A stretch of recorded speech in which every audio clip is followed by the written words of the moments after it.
You're listening to Nakedly Examined Music, a podcast about songs and songwriters. My name is Mark Linsenmeyer. My guest for episode 111 is Marty Willson-Piper, best known for his work for 30 years, starting in 1980 with The Church, the Australian band known for its very cool dual guitar approach. You're right now listening to Spark, a song that Marty wrote and sang from The Church's most famous album, Starfish, from 1988. Now, Marty is not actually himself Australian. Since his departure from The Church, he has run many simultaneous projects. We're going to be talking about a song called The Moon Drips from the album Afterlife, 2019, by a project called Noctorum with Dare Mason, and also his wife, Olivia Willson-Piper, who is present for this interview. You'll hear her chime in now and again. We're also going to hear an even more recent thing, Dancing with Death from the Afterdeath EP, which he'll tell the story of. It's a tune left over from the Afterlife sessions, also by Noctorum.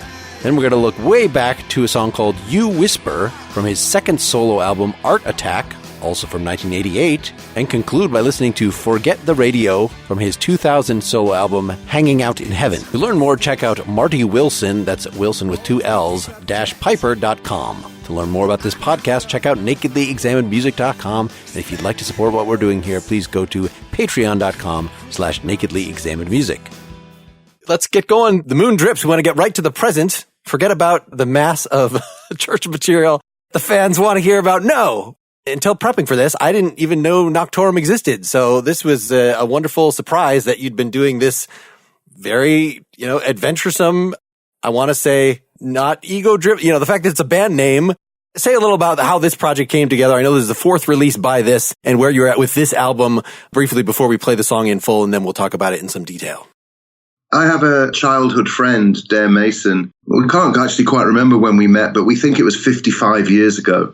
When I started getting into playing guitar, he started getting into playing, and we formed a band together in Liverpool in the 70s. One thing led to another. He moved to London, I moved to London. We played down there together for a time in a little band that we had. He got interested in engineering, and I got interested in being a guitarist in a group.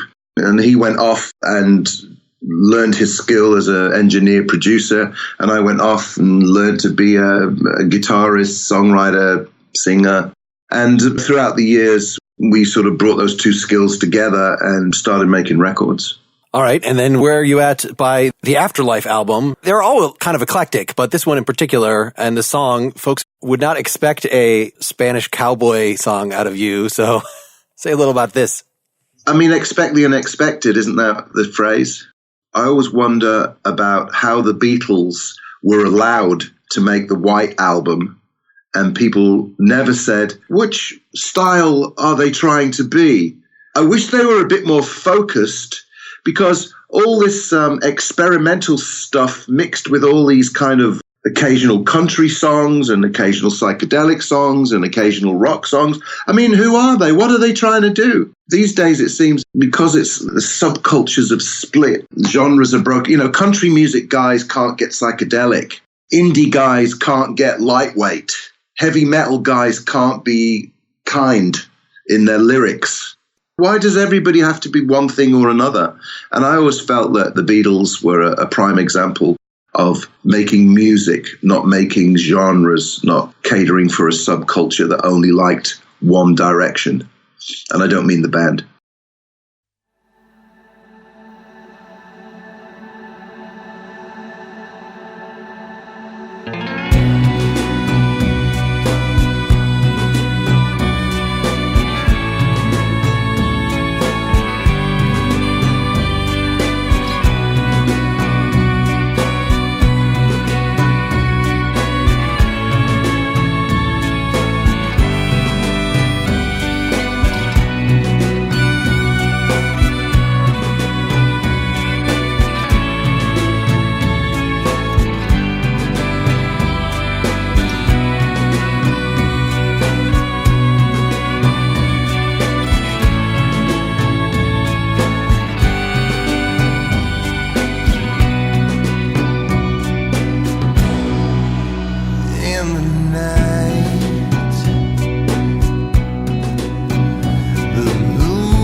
So I read, I guess on your website, that this song was originally just a full-length run-through of you playing. So I thought I could pick out which parts were you by you're the guitars and Dare was the synths. But no, you're playing guitar, synth, the guitar organ part, right? That sound, there's a pedal you can buy that sounds like an organ. Okay. You can do a lot with pedals these days, although I do prefer to use amps. I play most of the guitars and bass on Noctorum albums and very, very little of keyboards, the occasional plink plonk. And Dare does some of the guitars and bass. He sings a couple of the vocals. I sing most of the vocals. And if we got some tricky keyboardy piano part, we get somebody in. Or if it's something, pads and something reasonably simple, Dare will do it. As far as drums, I occasionally might play drums on a track on any project that we do together, very occasionally. But generally in the Noctorum records, we've got drummers in, proper drummers. So what was surprising about this was that organ part apparently came first, that it was that and Dare playing the bass and Olivia playing violin. The basic track was a jam of those three instruments, right? So the actual arpeggiated guitar was an overdub as opposed to that being the foundation of the song. Well, that's often the way, you've got to start with a foundation, and it's not always a riff that comes first. It's not always an arpeggio that comes first. You can get an idea just by strumming an A minor, a D, and a G, and then everything else gets added to it. And then in the end, somebody says, hey, why don't we try this? And that try this ends up being the feature of the song, but it's inspired by the mood of the original idea. Well, I like that. I have a feeling this would not have happened if this had originated with the guitar part, that in parts of the songs, is it nylon string doing the arpeggio, and then you pass it back to electric, then it goes back to nylon, and it kind of changes a very subtle tonal shift throughout the song. It's the same with A Girl With No Love on the album. There's a kind of a main riff on it. It's got that main guitar riff on there. That has become the main part of the song. That was an afterthought. Actually, what sounds like the main riff of this song to me is actually the drum part, is that very brushed, tom-intensive, but obviously that came slightly later in the process. I mean, was this from the beginning jam? Was this have sort of the Western flair to it, or was that something that during the arrangement process and the filling out crystallized? Well, the drums were put on later, yeah, because we probably originally played it to a loop. Sometimes we play to just a basic machine sound, a basic rhythm. Other times, Dare might have some kind of loop in the computer, which we sort of manipulate to something that we want as a basis for us to jam along to. And sometimes I pick up the bass and sometimes he picks up the guitar and we just jam along, and sort of until somebody comes up with something and goes, oh, that sounds like a good little thing that happened there between us. I mean, that's how it always works. That's how it's always worked for me when I'm collaborating. There's no special trick here or system which is unusual. When I was in the X-Band, the church, that's how we made records. We'd go into a rehearsal room. The first couple of albums, the singer had a 4-track tape recorder, and he did lots of demos on there, and we learned those songs. And then as the band went on, we started to realize that we could jam well together and had a creative relationship, and the songs came out of the jams. We'd get in a room, so somebody would hit an A minor or a G or a D or a B, and somebody would start playing a guitar part, and the bass would come in, and then we'd sort of all look at each other and go, that's really good. Why don't we do that again? And now we need another part. That's how it always works when you're in collaboration. So just to clarify with this, so the actual drum loop that you would have been playing to already had the... No, wait, slow down. I'm not saying it didn't. I'm saying it's irrelevant.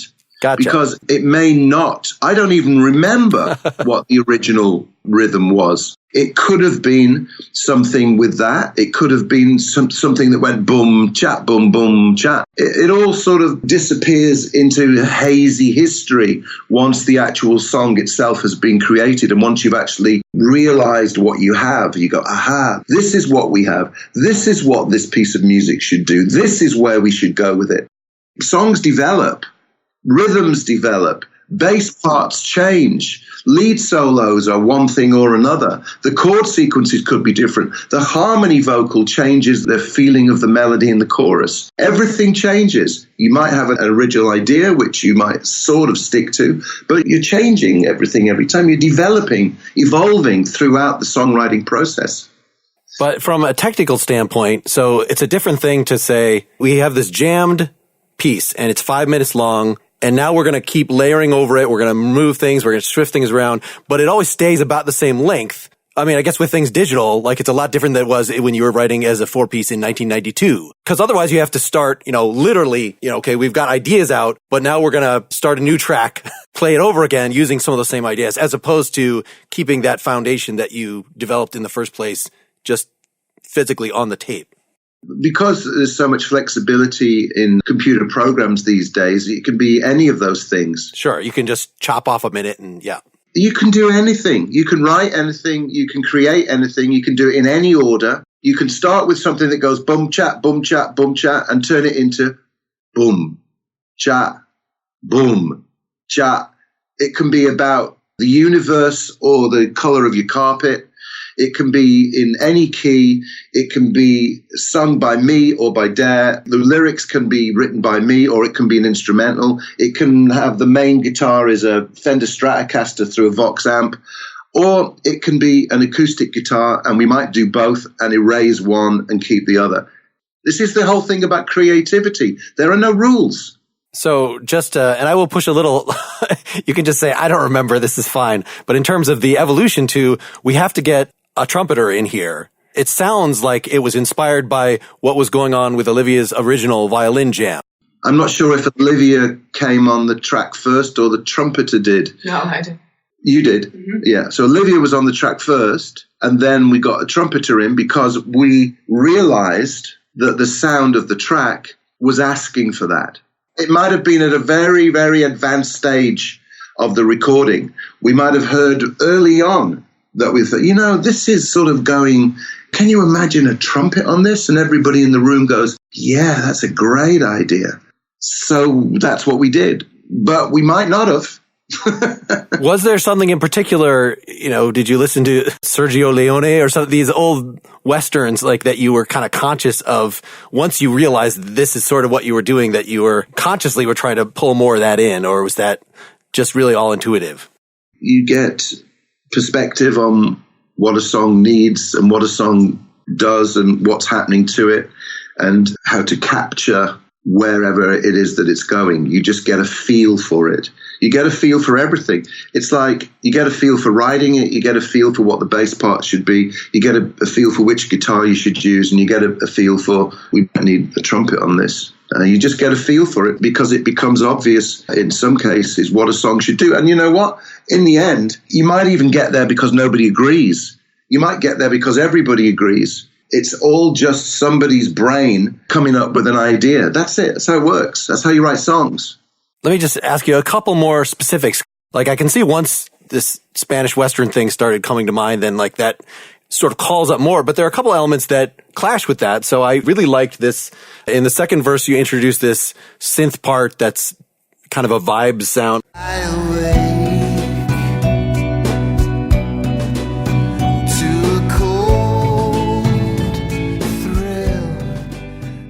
This little light vibes thing, which that's not really in the palette of old Western with trumpet and stuff, but it totally fits. We didn't write an old Western with trumpet. We wrote our own version. You got to remember, in songwriting, we're all unique. We can all be in tribute bands and try and do Dave Gilmour guitar solos and Depeche Mode covers bands. But ultimately, as individuals, when we create our own music, we are unique beings. Consequently, our uniqueness blended with our unavoidable influences and our experience makes us create something that's not going to be like anybody else but us. Sure, bands do sound like each other, but a lot of bands don't, like a lot of songs don't. It's amazing. When you think about songs and how many songs have been written, it's amazing how many formulas there are, even using the same chords and same atmospheres perhaps, and they all sound different to each other. And that's because of the uniqueness of the individual. When we get to the very short chorus here, it's really the vocal rhythm is what I was kind of wondering about, because you've got this, I reach you, but it's for the most part slightly before the beat. But then by the last one, it's caught up. So the you is really pretty much on top of it.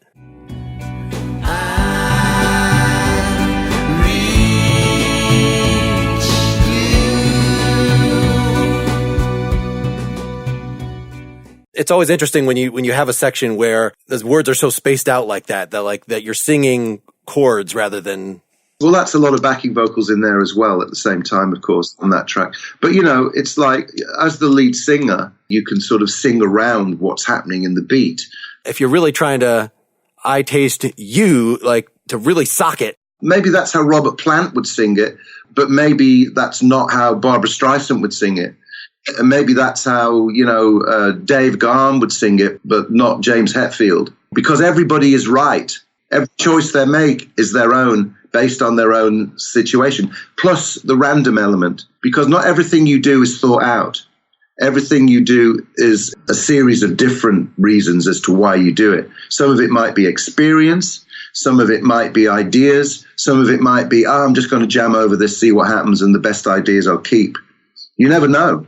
Yes, the last bit I need to ask about this is the bridge, that when you stop, it has this wind sounds, a harpsichord solo with wolf noises. Like, was this elicited kind of by the lyrics were before this? And so this elicited, okay, we got to have things cut loose somehow, or can you say a little about that decision making? It's evocative, and it's evocative of the lyric. It sounds to me like 18th century bohemian castles, black and white stormy nights. And there you have this interesting contrast between the Texas-Mexican border and the 18th, 19th century mysterious, dark, cold night and the bohemian winter. That's what's great about the song. It manages to evoke different scenarios at the same time. Well, and that makes sense more of the end, where you've got the violin soloing and the trumpet answering that. So two worlds come together. Yeah, it's funny. I mean, once I'd gotten it in my head, like, okay, there's trumpet in this. Then when I was listening to the beginning, I thought I was still hearing trumpet, but no, it was just heavily affected violin that sort of is made to sonically resemble the trumpet a little, but it's different enough so they can pass back and forth later in the song.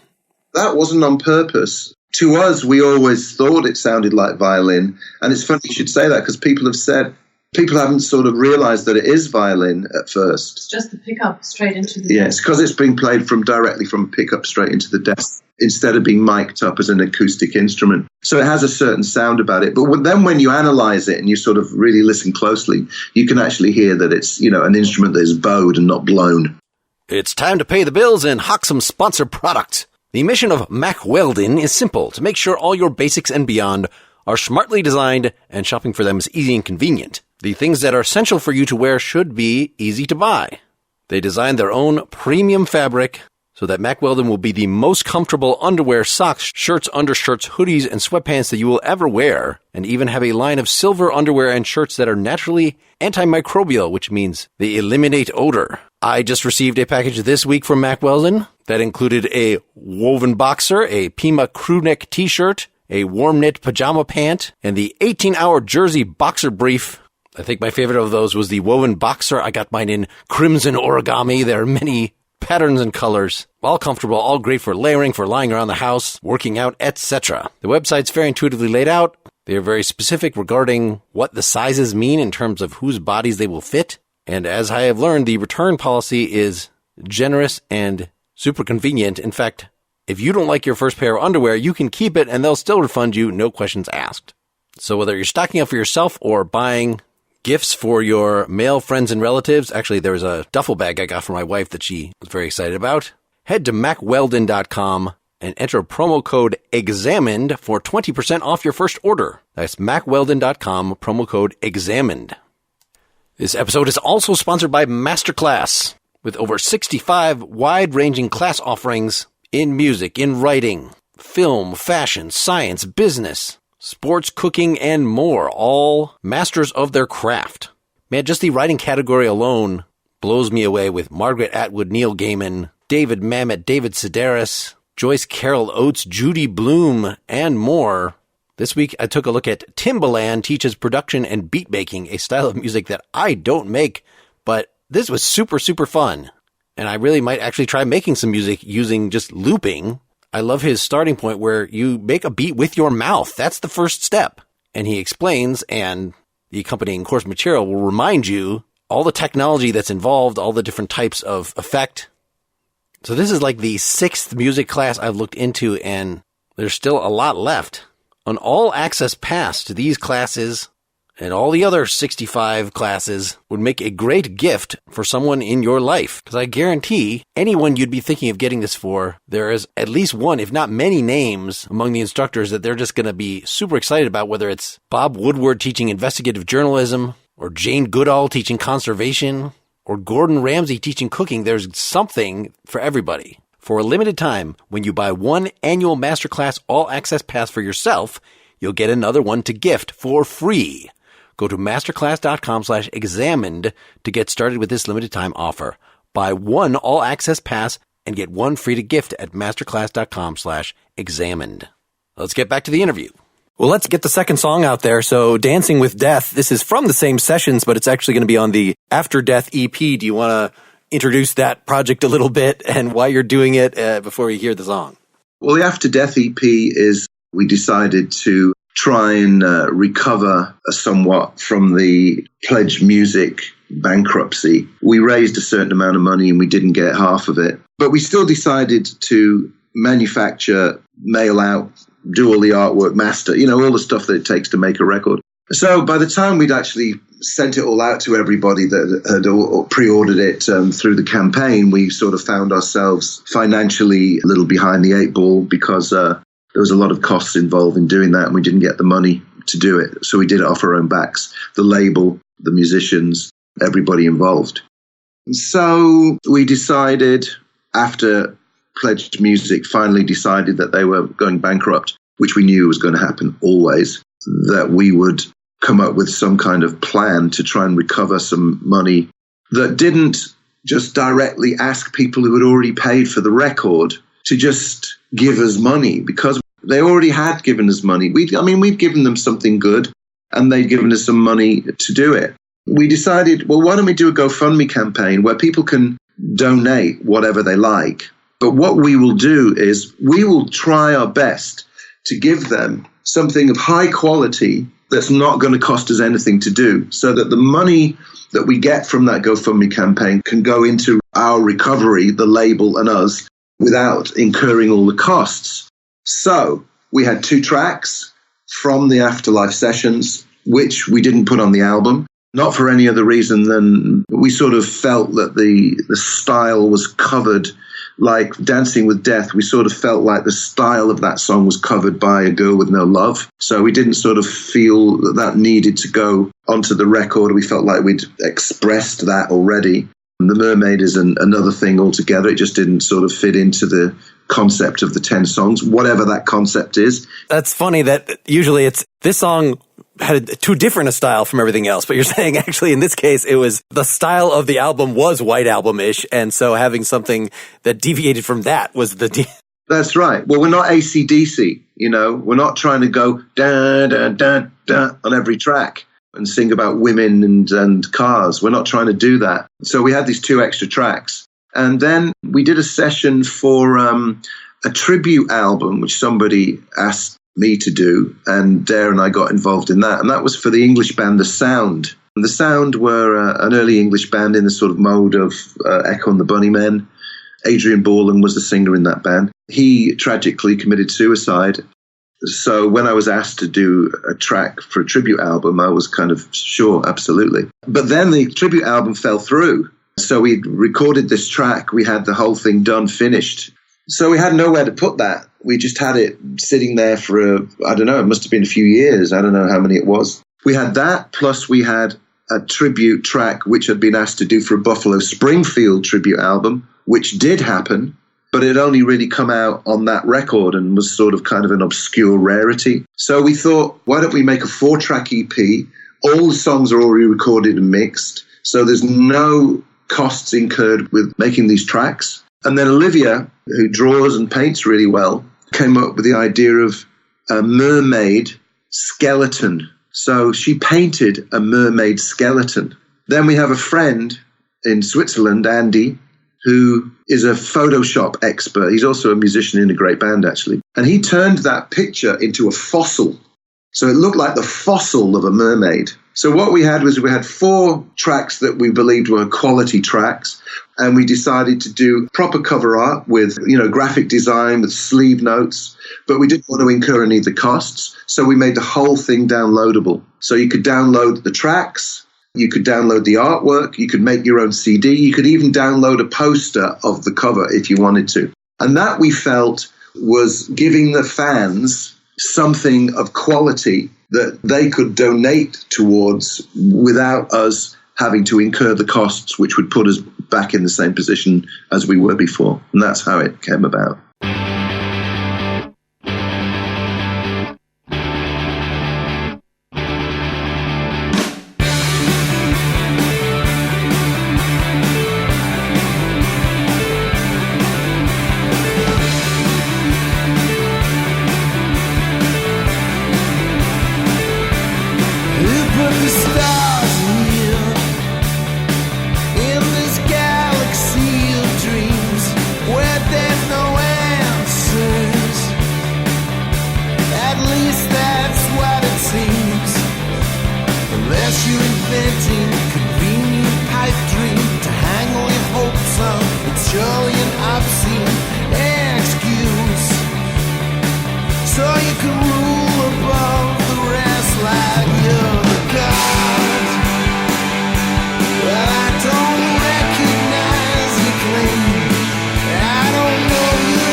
The coldness of winter, the plight of the homeless, strength.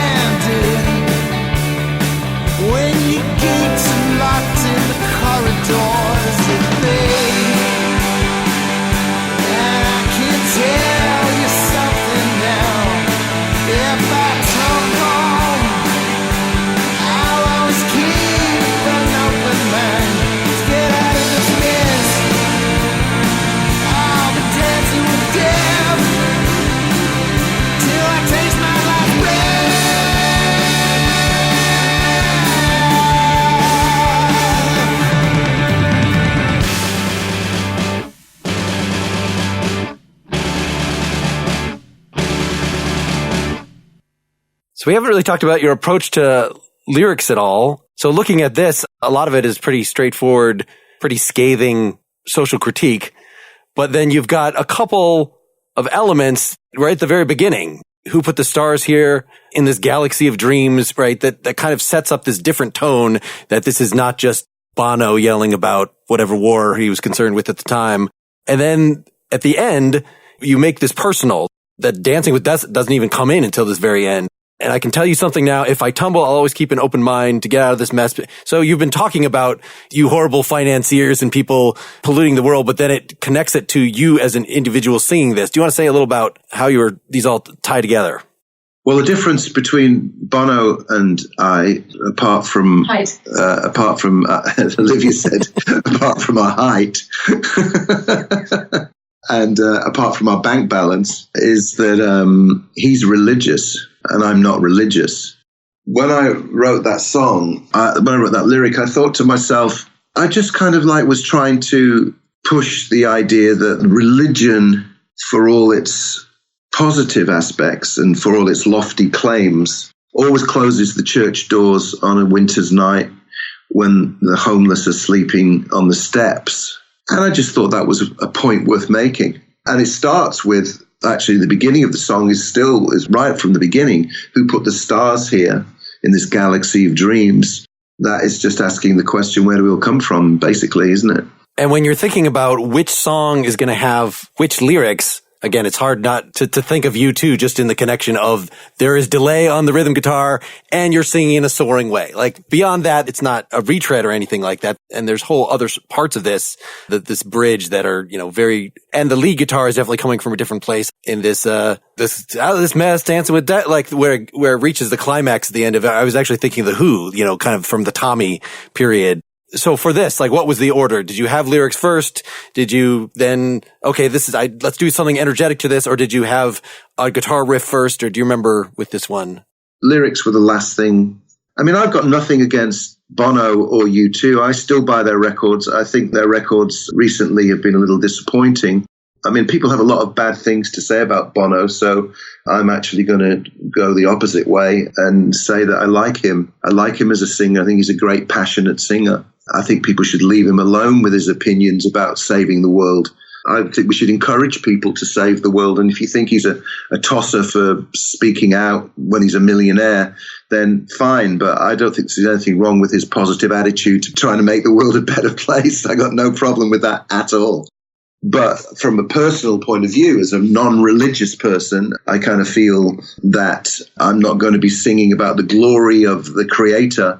I'm more likely to sort of have a social comment on the hypocrisy of religious principles.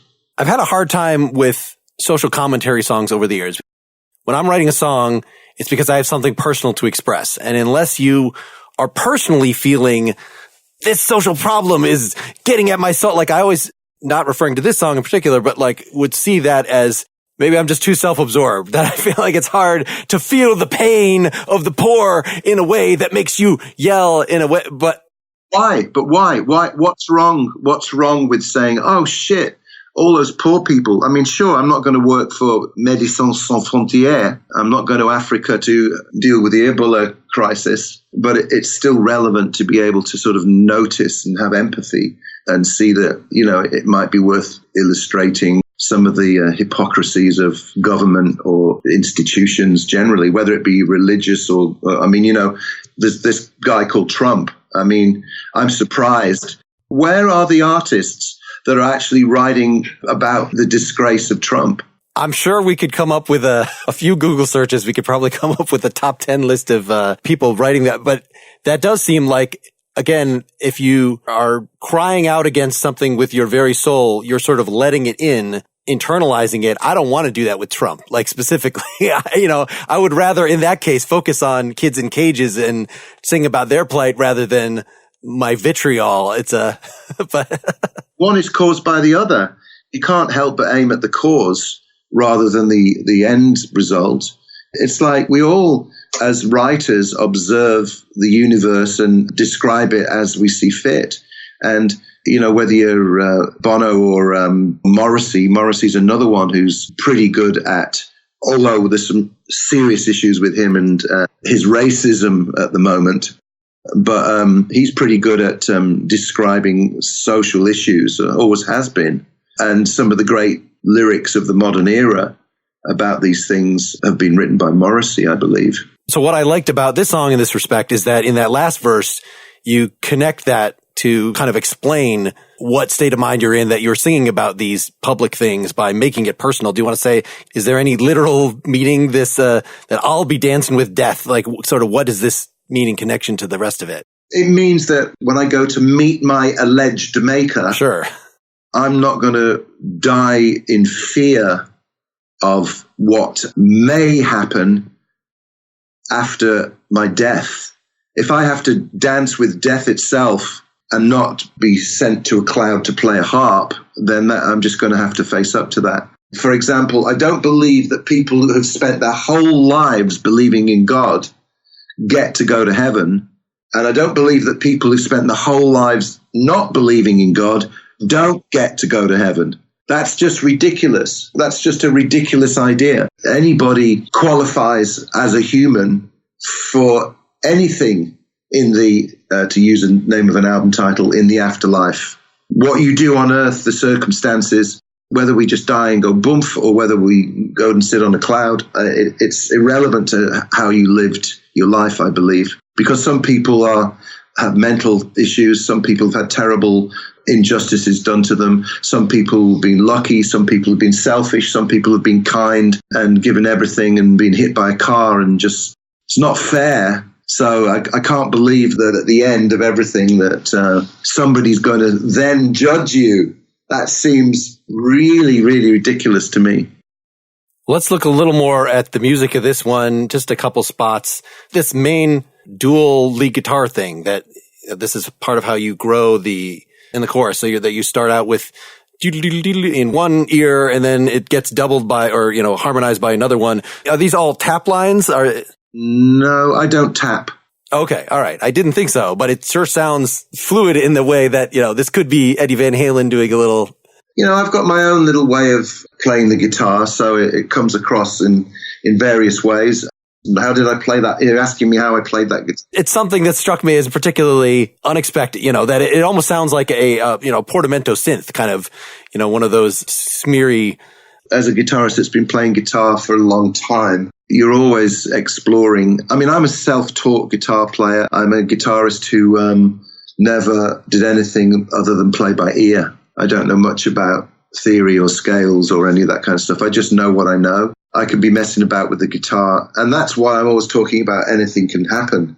Well, I do these online. They're called songwriting and guitar guidance sessions, and I have a whole stack of what I call sessioneers who come to me to help them evolve into better singers, better songwriters, better guitar players. I don't teach them anything that a guitar teacher teaches them. I don't teach cover versions. I don't teach scales. I don't make them practice Van Halen riffs or Deep Purple riffs. I talk about the other things that happen in music, like feel, like dynamics, like the magic of chord changes when suddenly a chord happens and you go, wow, what a great moment that is in the song. I talk to them about singing in tune. I talk to them about scanning their words. I talk to them about the accuracy of their guitar playing. I try and help people evolve their songwriting, because not that I'm trying to teach them things for them to go away from me to then be better. I'm actually trying to get them to come to me so that we can do a project. So I'm trying to tap into the grassroots of unknown, in inverted commas, and I always think it sounds quite insulting, but sort of grassroots amateurs who have great ideas. And there's a lot of people out there who have great ideas with no opportunities to express them or to have anybody help them through. Like perhaps, say, an artist came along to a producer on his first record. He'd written a few songs, and the producer comes along and he helps them sort of turn those songs realize those songs. Perhaps like, John Cale did with Patti Smith on Horses, or Todd Rundgren did with New York Dolls.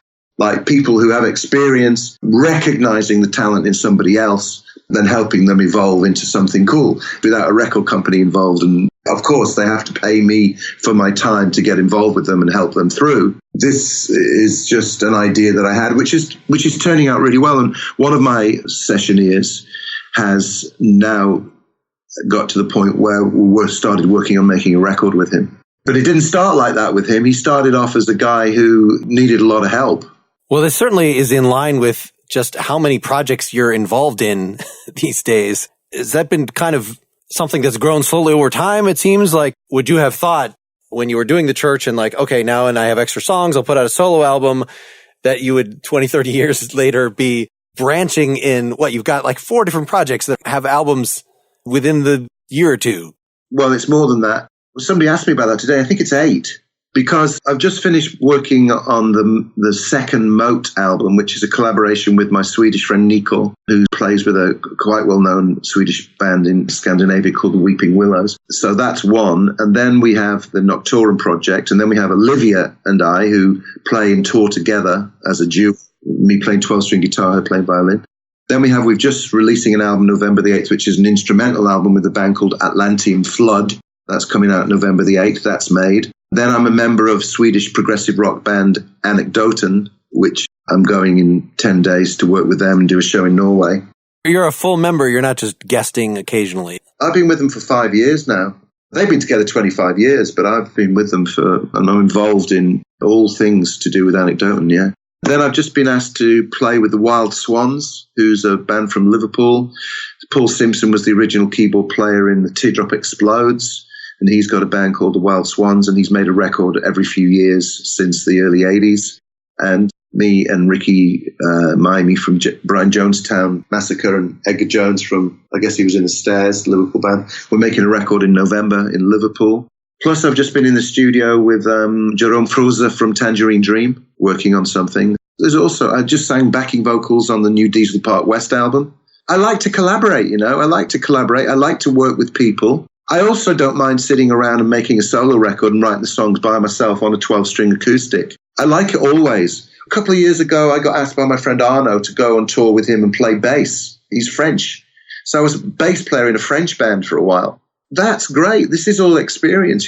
I produced an album in Texas for Salim Nourallah, who's a solo artist down there with a band. I'd play guitar on it. And that album's going to come out sometime next year. So I got tons of projects going on because collaboration and putting 2 personalities together who get along, apparently chemistry works well when people don't get along, the myth is. But actually, collaboration works really well when you do get along. It can work well temporarily when you don't get along. There could be an interesting friction there, but yes. People always sort of glamorize the friction. But you can be best of mates and still come up with great music. That's what I'm saying. I just like to sort of get away from the cliches of how it works. They hated each other, but oh my God, the music they make so amazing. I don't think it works like that. I think it just works because there's a chemistry and you're honest with each other and you can come up with good ideas together and it just works. We want to bring a third song on here. You Whisper, which I know it was from the Art Attack album, solo album, 1988. So this was your second solo album, but the first one that it seems like there was a sonic leap. Like, was the first one more demo-ish or am I just making that up? The sonic leap in the second album was more made by the lack of instrumentation. You can make a sonic leap on a record if you do less. Because on the first album, I used a lot of drum machines and made it at home on a 4-track. And I used the Sydney Morning Herald as a snare drum. So I was hitting a newspaper to get the snare drum because the primitive drum machine I had didn't have a setting where I could get a snare to hit where I wanted it to. So, that was really homemade. But the second album was simply made on an 8-track in my manager at the time's office. And just the nature of the songs was much more acousticy and simple. It was just a matter of recording a 12-string acoustic, doing the lead vocal, and then augmenting it with other instruments at hand. Some of them are more, sophisticated productions based on the facilities that we had. It was a very primitive area for drum machines at that point. There's a couple of machiny ones and there's quite a few acousticy ones. But the reason that it sounds like a sonic leap is because it wasn't made in my front room with a drum machine from 1973 and a newspaper as a snare drum. It was, it was one step ahead on the drum machine department, and a few of the songs are more acoustic. So if you're just playing an acoustic guitar and recording it well, because Dare was doing it and he had all his experience of being a producer engineer, and me singing it, then it sounds more, I said before, I don't really like the word amateur, I don't really like the word professional either, but it sounds more professional. Sonically, it sounds more acceptable, let's say, whatever that means.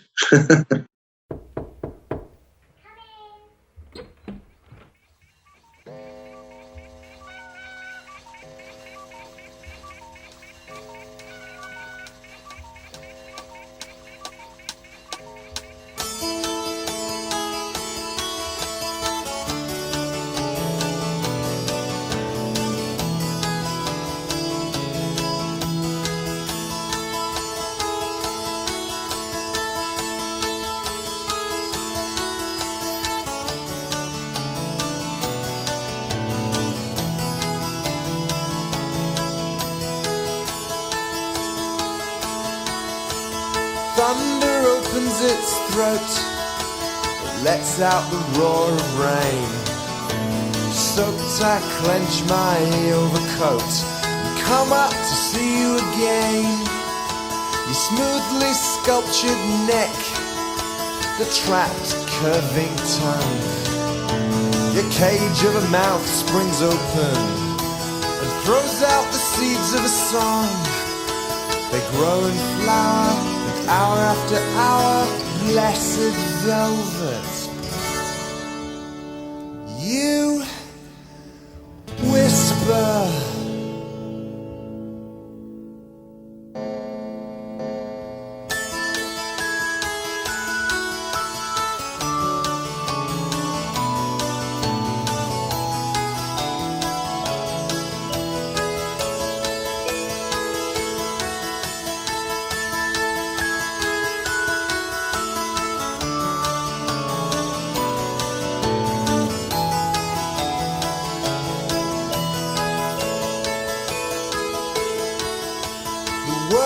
Slave to your look, your shapely almond tears, your marzipan skin in a crystal stare, your chocolate box of fears.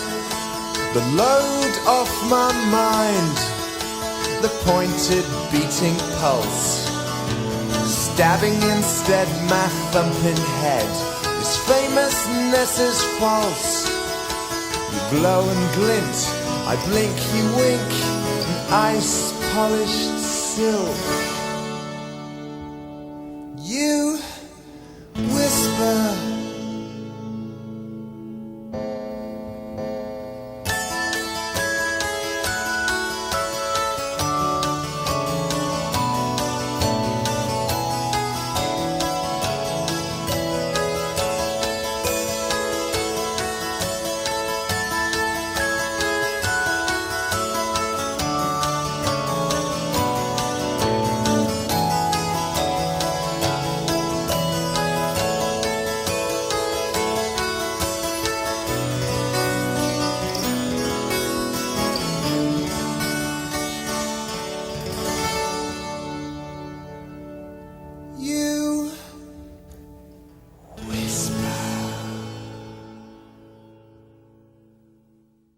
So this is definitely one of my favorite solo tunes of yours.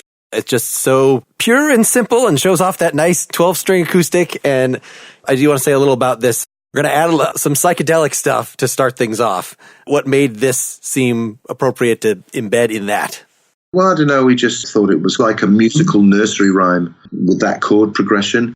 And it's this great descending chord progression that just goes all the way down and never stops on the 12-string acoustic. It's one of the, when I do the sessioneer thing, it's not like I don't show people songs of mine. That is the most shown song that I ever play to people. That's the one people want to learn the most. There's a few X-Band songs that they sort of want to know what the riff is and how to play it. But that is the most popular one. And it's kind of like got a bit of a flowery lyric and a sort of a nice childlike mood, some kind of English nursery rhyme quality to it. It does. It also has, at least some of the individual words and phrases are kind of a little creepy. That the crapped curving tongue, the cage of a mouth springs open and throws out the seeds of a song. Oh, no, it's nice, but it's still got this lizard and your marzipan skin. Don't fairy tales always have a macabre Sure. twitch in them? Yeah, Olivia mentioned that you thought maybe this one was a particularly good one to talk about the chord progression in particular. So, I mean, is there a story in terms of your coming up with this descending thing? Was there a particular kind of classical bit you had in mind? Was this just something your hands wrote autonomously? Oh, the guitar is coming. Well, here we go.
Well, that's fun. I've had guests that have showed me individual licks, but never that. Just like, we're so excited about the song that you can't just play the beginning. You just got to play it through.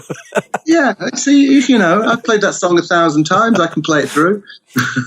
Almost the most instructive thing to me is that you do everything with a flat pick. I have my how to play 12-string Roger McGuinn video, and he does everything with finger picks, which is the one thing that I've never really been able to get comfortable with.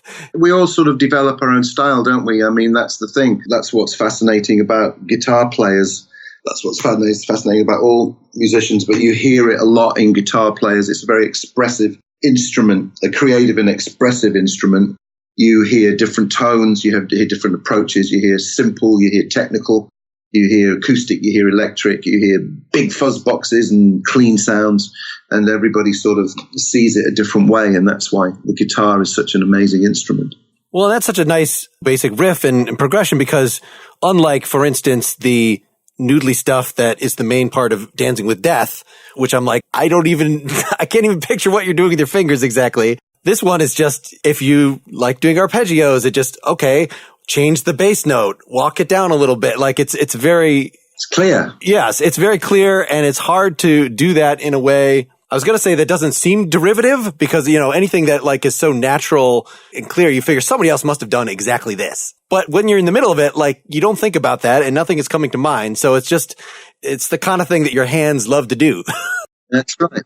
It's about uniqueness again, isn't it? I can't help being me. I can't help my influences either, but I can't help because, I have 50,000 records in my In Deep Music archive. So I'm extremely influenced by music and other artists and bands and songs and stuff. But perhaps because I have so many records and have so much appreciation of so many different things, I managed to sort of create a mixture of all those things in my own work that it just doesn't come out as sort of directly derivative of one particular person or thing or style, So this is actually a very good transition. We're just going to introduce, we're not going to talk about little chunks of it, but Forget the Radio from Hanging Out in Heaven 2000, which I know is just been re-released on vinyl.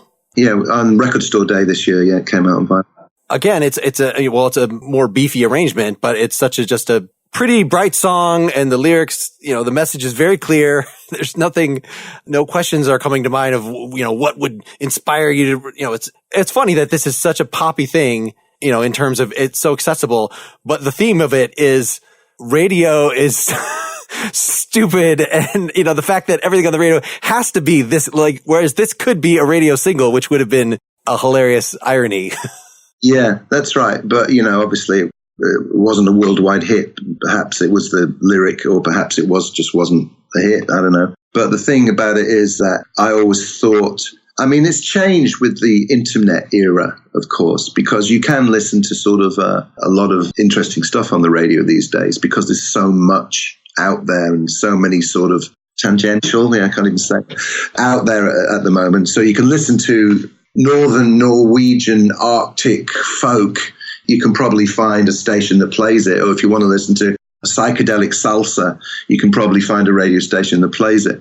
But it didn't always used to be like that. I mean, there was a period in the 60s when radio was amazing. Radio 1 in England, which started in 1967, was playing a mixture, the transition between the old school and the new school of 60s pop was met with radio so kind of middle of the road. And then the Move came along and the Kinks and the Beatles and Amen Corner and the Small Faces and the Herd and Pink Floyd, and there needed to be an outlet for it. So when you put on Radio 1 in 1967, that's what you heard. You probably heard a little bit of Engelbert Humperdinck as well, but generally it was kind of like a station that was designed for the sort of the pop audience at the time. As a result of pirate radio, Radio Caroline, Radio North Sea International, and perhaps Radio Luxembourg in Europe in the 60s. So it started off radio as a great place to hear music. And you might say, well, sure, but they were still just pop hits of the day. That's true. But as it got into, I think the 70s radio in America was probably responsible for realizing how important radio was to make a hit, because that's where people heard music. But then it sort of became very corporate, didn't it? And everything's gone corporate. Until the internet, where, as I said before, where radio has now sort of branched out into playing any kind of thing you want. But the corporations kind of got hold of radio, and especially in the 80s. I mean, the whole payola scam of the 70s, that was all about, here's, I'll give you $5,000 if you just play my song on your radio show. Consequently, there was a few records that were hits because the DJ got some money for it. But having said that, Led Zeppelin, how much were Led Zeppelin on the radio in 1970? Not having been alive, I couldn't tell you. I was dramatized that the way in the late 80s and things, as I was a teen figuring this stuff out, is that it was the Beatles' fault that they were so popular that they could start doing weird stuff and that would still get on the radio. And that had a cascading effect that for at least 4 or 5 years after that, that's why prog could actually be a thing and not just a fringe element. Why Yes could have been a popular band, that it was all coming out of this. But what's wrong with that? I mean, the thing is if the Beatles showed that you could do more than a 3-minute pop song, then that's got to be good for music. That what progressive rock did was made it an exploratory thing, and there's room for everybody. This is the thing that gets me about people and their opinions about what's good and what's bad. There's room for everybody. If you're into Mariah Carey or Taylor Swift or Billie Eilish or Missy Elliott, great. If you're into Yes or Joe Satriani or Van Halen, great. If you're into Ray LaMontagne or Patti Smith or Wolfgang Amadeus Mozart, great. There's room for all of you. And whatever your opinion is, there's no point having somebody who likes Mozart give you a critique of Billie Eilish. Their opinion is irrelevant. You can't have somebody who's into Patti Smith telling you what they think of Metallica. There's just no point. It's like if you've got an electrical problem in your house, you don't call a fisherman. Well, this could obviously start us on a whole separate discussion about the relationship between pop culture and... No, but the thing is, it's not a long conversation. It's very straightforward. You like things or you don't like things. So things can be more catchy and things can be more complicated. Great. Go for whatever it is you like. All I'm saying is, with Forget the Radio, is there was a time, back to the point here, there was a time when the last place you would go to find music that you might find interesting or like, the last place you would go was the radio. No, I definitely grew up on that.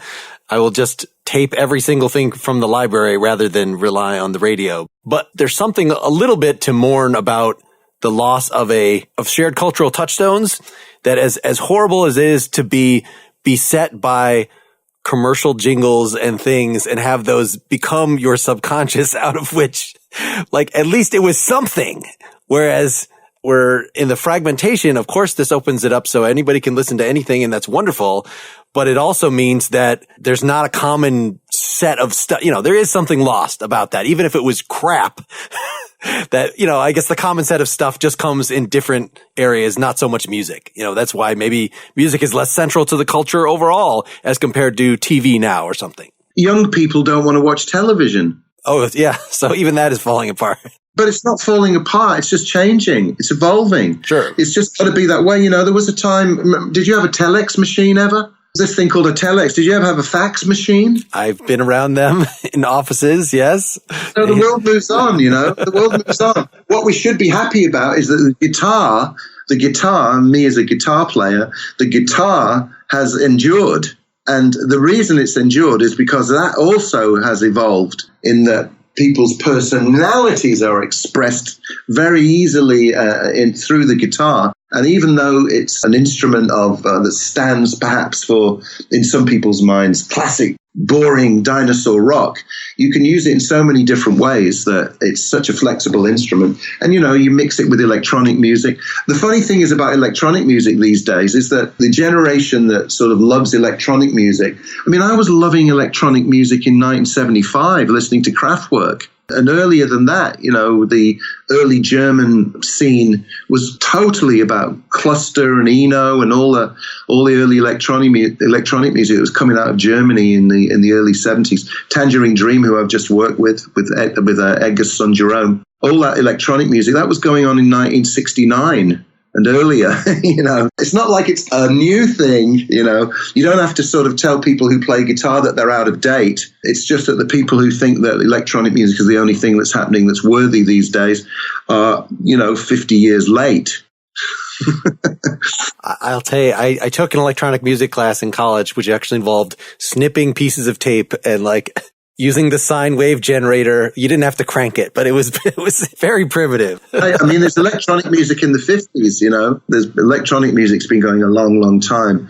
Just to think of it as being hip and cool and contemporary is quite ridiculous. Not that I mind some of the electronic music that comes out. I like it, All right, so here's Forget the Radio.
Man, that Marty is fun to talk to.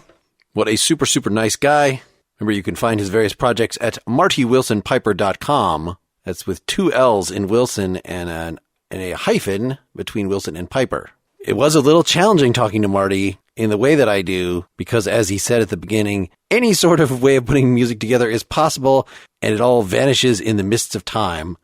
So he's definitely not one of those guitarists that I could ask him to coherently explain, like, how did you come up with this riff on the guitar? It's just, I sat down and I messed around with it, and there it was. Which, of course, is how things generally work, and probably the guests of mine that articulate something more definite are making it up, but that's entertaining too. If you'd like to hear more of this podcast, please go subscribe at Apple Music, at Stitcher, wherever you get your podcasts.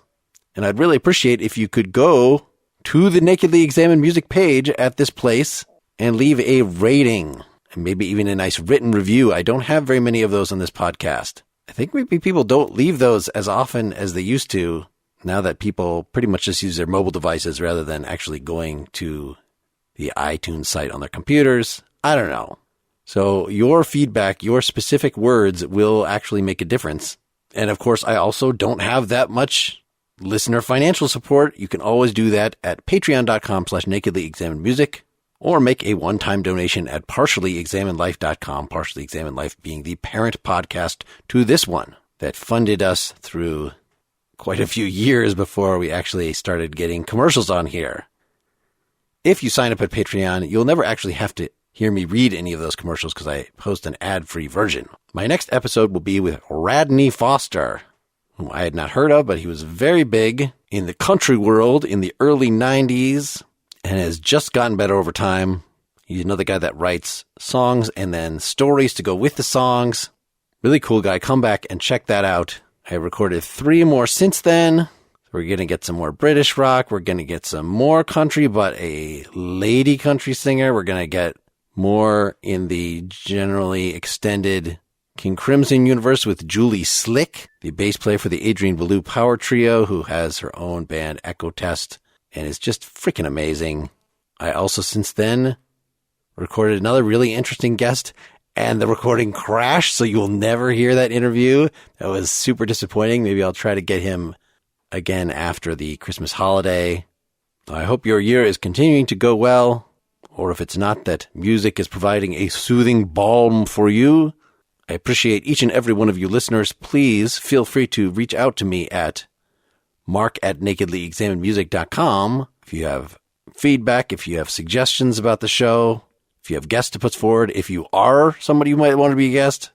I love hearing from listeners. Most of all, keep on musicking. Until next time, this is Mark Linsenmeyer signing off.